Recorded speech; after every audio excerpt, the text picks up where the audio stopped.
14-ci bab. Pərverdigar Musağa, sən İsraillığı etdin.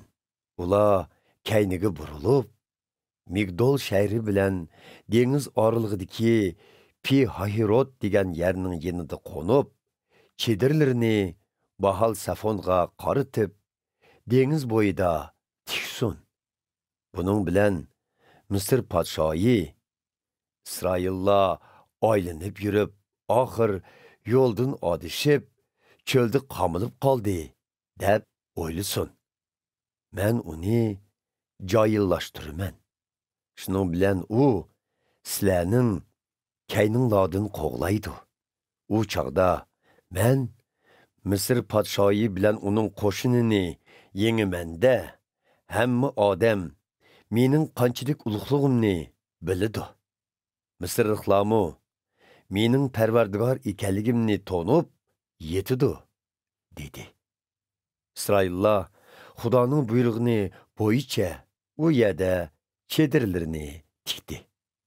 Mısır padşayı İsraillar keçip ketdi degen xəbərini anlap, əməldarları bilen billa qararını özgertip, biz nemi üçün şuncha ahmaqlik qildik? Biz İsraillarning keçip ketişige yol koyup, nurgun quldun mahrum qaptık, deyishdi. Şunun bilen Mısır padşayı şahane jang harvusini tayyor qildirib, qo'shinini boshlab yo'lga chiqdi.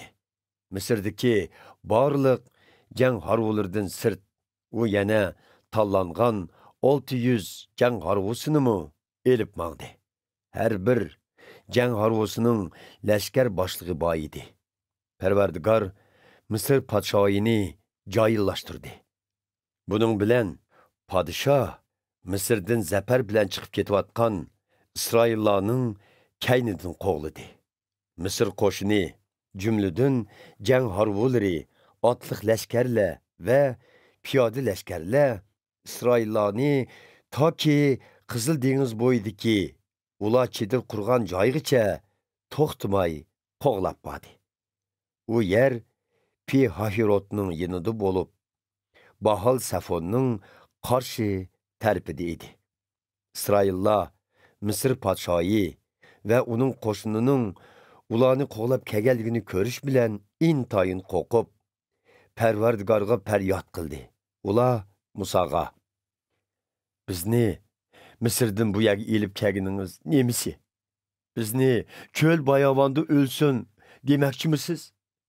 Hacava, Mısırda biz yotqida go'rmu tepilmasmidi? Öz vaqtida biz sizga bo'ldi qiling, Mısırda qul bo'lsaq bo'layli demaganmidik?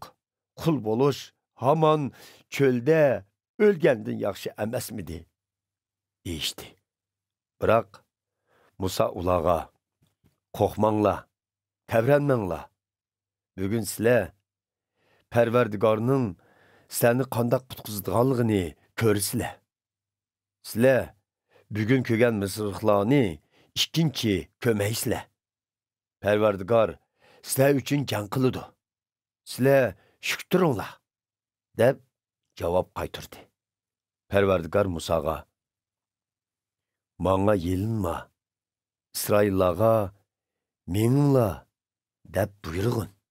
Ondan tayig'ingni dengizga qartib shiltig'in. Shundaqda deniz suyu ikkiga bölünüdü de İsraillar quruq yerden menib ötelaydi. Men Mısırlıqlarni cayillashtirman. Şunun bilen ular sizlarning aqonlardan qo'g'laydi. Bunun bilen men Mısır padşayı, onun lashkarlari, jang harvulari ve otliq lashkarlari ustidan g'alaba qilaman. Shunda qilib hamma odam mening qanchalik uluqligimni biladi. Men ularni mag'lub qilganimda, ular mening Pərverdigar ekanligimni biladi, dedi. İsraillarning oldida yo'l boshlab menayotgan Xudoning farishtasi endi ularning kayniga o'tdi. Bulut turigimu kayniga o'tib, Mısırlıqlar bilan İsraillarning o'ttirsiga berib to'xtadi. Bulut Misrliklarga qarong'ulik tushadi. Lekin İsraillarni yoritdi. Şuna Misr qo'shini İsraillarga kechicha yaqin kelolmadi. Musa dengizga qo'lini shiltidi. Parvardigor bir kecha qattiq sharq shamini chiqarib, dengiz suyini kayniga yondirdi. Dengiz suyi ikkiga bo'linib, quruqliq paydo bo'ldi. İsraillar dengiz o'tirsidagi quruqlikdan mengib, dengizdan o'tdi. Sular egiz tomda ko'tarilgan holda ularning ikki tarafida turadi. Misrliklar jumladan podshoning jang harvulari va otliq lashkarlari ularni qo'g'lab, dengizdagi quruq yo'lga kirdi. Tong süzüley deganda Parvardigor o't va bulut turiga ichidan Misr qo'shiniga qarab, ularni qalaymqon qilib etdi. Ularning jang harvularining shoxlari tushib kelib, ular davomliq mengishqa amalsiz qoldi. Misrliklar Parvardigor İsraillarga yordam qilib, bizni mag'lub qildi. Tez qochayli deyishdi. Parvardigor Musaga dengizga qo'lingni uzat. Bo'lingan suv asliga kelsin. Misrliklar va ularning jang harvulari, otliq lashkarlari suga g'arq bo'lsin dedi. Bu tong otgan vaqt bo'lib, Musa qo'lini dengizga qartib shiltidi. Buning bilan suv yana asliga qaytdi. Misrliklar ikki tarafdan kelayotgan suvning ichidan qochdi. Lekin Parvardigor ularni dengizda halok qilib etdi.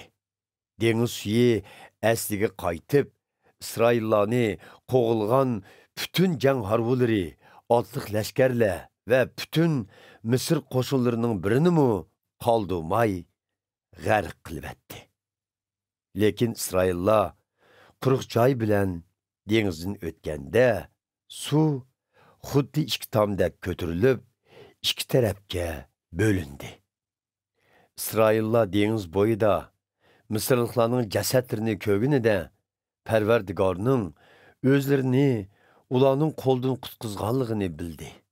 İsraillar Parvardigorning zo'r qudrati bilan Misrliklarni mag'lub qilganligini ko'rib, Parvardigordan qo'rqdi va uningga ishondi. Uning xizmatkori bo'lgan Musaga ishandi.